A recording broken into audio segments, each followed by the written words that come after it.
আমি প্রথমেই আল্লাহর কাছে শুকরিয়া আদায় করি, একটা সুন্দর অবাধ গ্রহণযোগ্য নির্বাচনের মধ্যে দিয়ে আমি পঞ্চমবারের মতন সংসদ সদস্য নির্বাচিত হয়েছি এবং আমাদের নেতা তারেক রহমানের নেতৃত্বে আজকে সরকার পরিচালিত হচ্ছে। এর সাথে বড় আল্লাহর বড় নিয়ামত, আল্লাহর বড় রহমত আমার মনে হয় এই মুহূর্তে আমাদের কাছে আর বড় কিছু নয়। এই জন্য আমরা আল্লাহর কাছে শুকরিয়া আদায় করি এবং সাথে সাথে আল্লাহর কাছে রমজানের দিনে সাহায্য কামনা করি।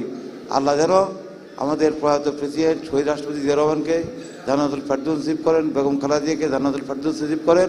আমাদের বর্তমান প্রধানমন্ত্রী, আমাদের দলের নেতা তারেক রহমান যেন অত্যন্ত সুন্দরভাবে এবং মানুষের আকাঙ্ক্ষা মাফিক একটা যেই স্বপ্নের বাংলাদেশ ওনার বাবা দেখে যুদ্ধ করেছিলেন, যেই দেশ করার জন্য আমাদের দেশটি বেগম খালেদা জিয়া সংগ্রাম করে গেছেন, জীবন দিয়ে গেছেন, তারেক রহমানের নেতৃত্বে আমরা সেই স্বপ্নের বাংলাদেশ যেন আমাদের সবার আগে যে বাংলাদেশ যে স্লোগান, এর তাৎপর্য উপলব্ধি করে আমরা যেন বাংলাদেশকে সেভাবে গড়ে তুলতে পারি।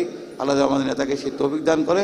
আমরাও দলগতভাবে যেন সবাই উনার যে ইচ্ছা মাফিক উনি যে স্বপ্ন দেখছেন সেই স্বপ্নের সাথে যেন আমরাও শরীক হতে পারি এবং আমাদের কর্মকাণ্ডের মধ্যে দিয়ে প্রমাণ হবে আসলে আমরা কি নতুন কোনো পরিবর্তন চাই কিনা।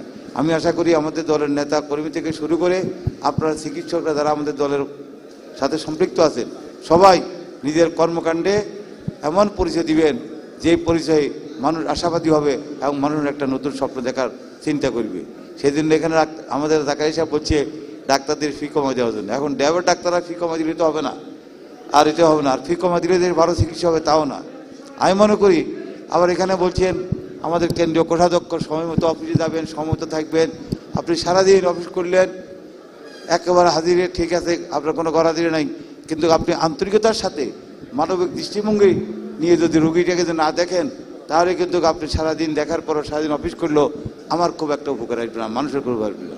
এই জন্য আমি দোয়া করব আল্লাহ আমাদের মধ্যে তারেক রহমান সহ আমরা যারা আছি দলের এমন একটা মনোভাব আল্লাহ আমাদের মধ্যে তৈরি করে দেয়া, আমরা যেন মানুষকে ভালোবাসতে ঠিকই আমরা যেন মানুষের প্রতি মানুষ যেই কর্তব্য যেই সহানুভূতি দেখা দরকার, আমরা চিকিৎসা থেকে শুরু করি সকলে যেন আমরা সকলের দায়িত্বে যেন আমরা সচেতন থাকি।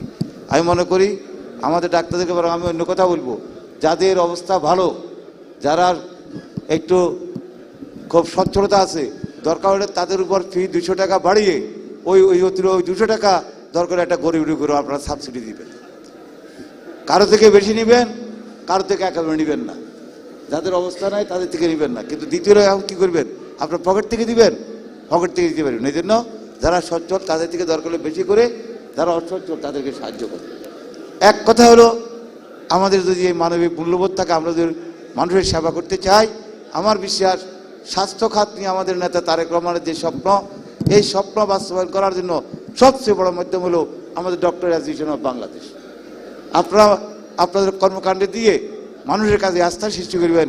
মাননীয় প্রধানমন্ত্রী দেশে স্বাস্থ্যসেবার একার মানুষের দোরগোড়া পৌঁছে দিবে এবং জরুরি স্বাস্থ্যসেবা যেটা এটা নিশ্চিত করবে।